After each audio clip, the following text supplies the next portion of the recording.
Assalamu alaikum. Real Madrid won and Osasuna nil, and we started off the season with a win, and I'm happy we got the full 3 points. It was a successful week because whether you win by 1 goal or whether you win by 5 goals, you are still going to get the full 3 points, unless towards the end of the season, if you tie up with another team, then it goes to the goals difference, and whoever has the highest would go on to win the league.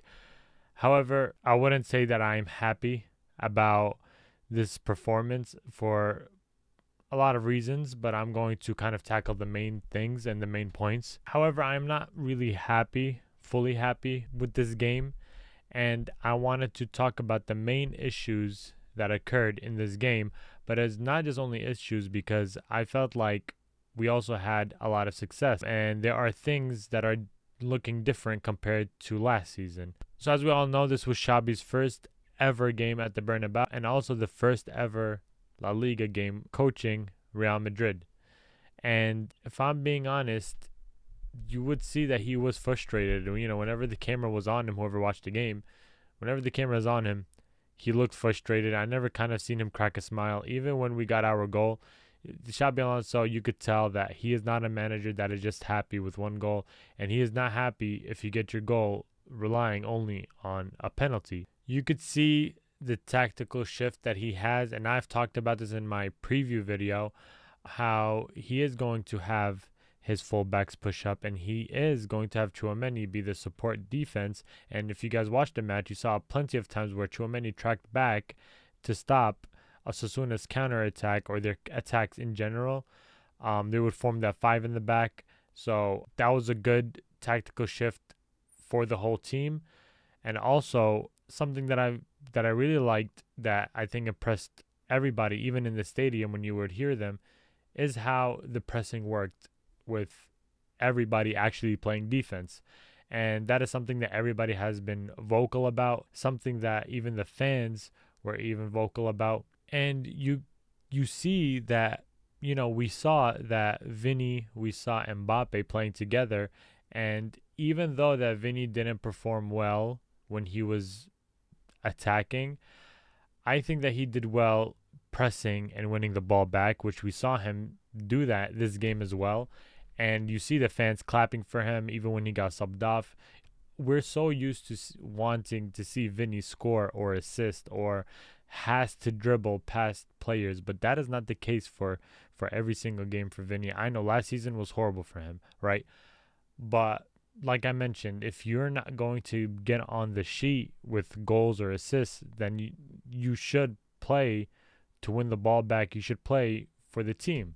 And that is what Vini did. That's what I got from him, and I felt like that's how he earned a little respect from, not even speaking about the fans, but for me personally, if I see a player, like if they're not doing good with goals and assists or dribbling or whatever they are, depending on their position, and I see them contribute in a different way, then I say that for me that you earned my respect there. The first thing I did want to talk about is when Real Madrid would defend, right? They managed to have Osasuna only shoot 2 shots, right? They were dangerous shots, by the way, right? I remember one was a header, and one is where the Osasuna player was kind of like open on the side.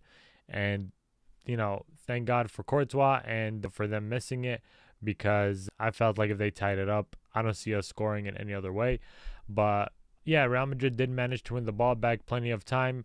Throughout the entire game, they had 71% of the ball possession. So that is something that I've written down in my notes, that Real Madrid actually did good holding the ball and controlling the pace, controlling the tempo of the game. Osasuna kind of always had to play defense throughout the entire match.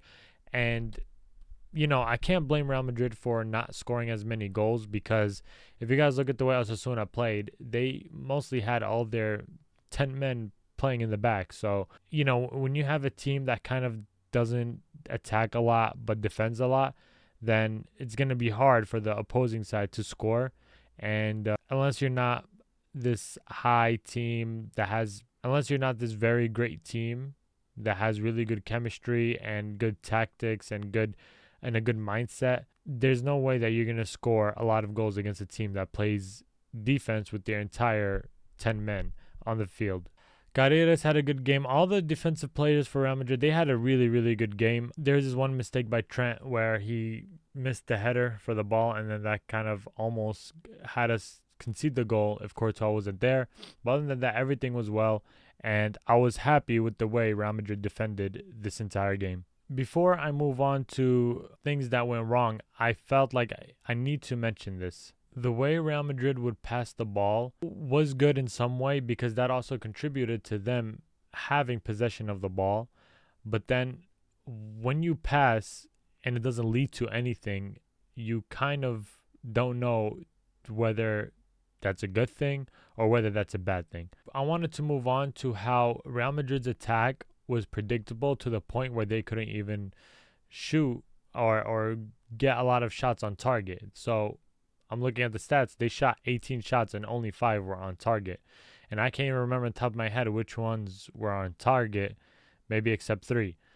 So when you, like, it reminded me of last season, right? Where they were kind of attack from the wings, right? I'm sure you guys seen it this game with Vini, and the ball would mostly be played on the left side. I don't know why, but yeah, we would see Vini have the ball or Brahim Diaz, and then they would pass it all around the box to switch it, or pass it all around the box to switch it again. When I even said last in my clip, whoever's seen my clip, I did say that you guys have to switch the play fast, right? I said Mbappe on one side, Vini on the other side, and you have to switch the play fast because when you play with a fast tempo, right? I know I said Real Madrid controlled the tempo, and they did, which was a slow tempo. But if you control the tempo and you play at this high tempo, do you really think that Osasuna was going to keep up? I literally said you have to get them to chase their shadows, but they were predicting the passes, they were predicting the attacks, they were shifting with the team and shifting right back. The only team that I also watch, besides in the Premier League, it's our rival, Barcelona. And if you guys see the way they get their goals, they don't move slow. And if they do, it's for a good reason. Maybe they've been attacking fast for like the past 10 possessions.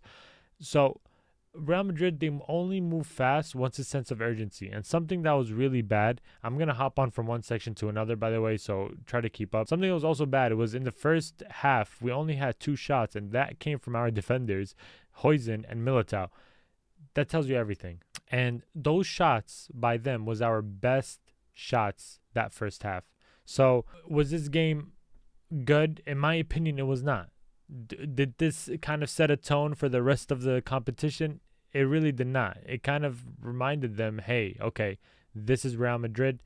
This is how they play. Nothing changed. Okay, now let's focus on other competitions. Osasuna, there's plenty of times where they had a chance to counterattack, but, probably their touch was bad. The way they passed was bad. Things played in our favor. And if it wasn't for that penalty, I believe that we would have drawn. If anything, we could have probably conceded, if I'm being completely honest. Even if you look at the stats, it shows, I could be wrong, but it shows that Real Madrid had 91% pass accuracy. So they were good with passing, right? But I think the main issue lies on their tempo, because if the team can keep up, right, with that slow tempo, with the slow passes and the slow attacks, how are you going to bypass those 10 players playing defense on you? It's really not possible unless we rely completely on individual brilliance like last season, or we rely on last-minute game winner shots from long range, relying on Valverde or something. So, we had 7 corners, couldn't convert none of them. Yeah, we did get a win, and I'm happy we did. But it was not a win that was convincing. It was not a win that set the tone for the other competitors. I was watching this game with my Barcelona friend. Well, he's a Barcelona fan who's my friend. He was literally laughing at some of the plays that they were doing. And yeah, sometimes he would laugh just to get to my head, but I was not. It doesn't really matter. But my point is that you're supposed to have those team watch you and be like, oh my God, we have to be careful, this team looks dangerous. And I'm not expecting them to do some sort of magic, because remember, this is Xabi Alonso's first official game, and I'm not here to make excuses, right? But there are things that went wrong that, in order to be comfortable with doing something wrong, is to improve on those mistakes in the next game, right? For example, last season there was a lot of mistakes that was not being fixed in the following game or games. So as long as Xabi Alonso realizes those mistakes, and I think he will recognize them. You could see in his face he was not smiling, he was not happy, he was not really like enjoying the win. So as long as Xabi Alonso and the team are aware of their mistakes, are aware of what went wrong, why they were not as dominant as they should have been, I think that Real Madrid can improve. All right, this was the first ever game. I was not expecting Real Madrid, like I said, to dominate, unless they did what I thought they were going to do in the clip that I uploaded. But I'm happy with this win. Just these mistakes, it's normal to have them. It's completely normal. With Real Madrid, the standards are set really high. So some of us got to remind ourselves that we can't set that really high unless it comes to that point. When it reaches that point where, now we're in a sense of like danger, then that's where we kind of have to remind Real Madrid who they are. So if I had to give a tip for Real Madrid, just one tip for Real Madrid, I would say they should control the tempo and make it a fast tempo. They cannot slow down. They should not slow down. Yes, we're humans, right?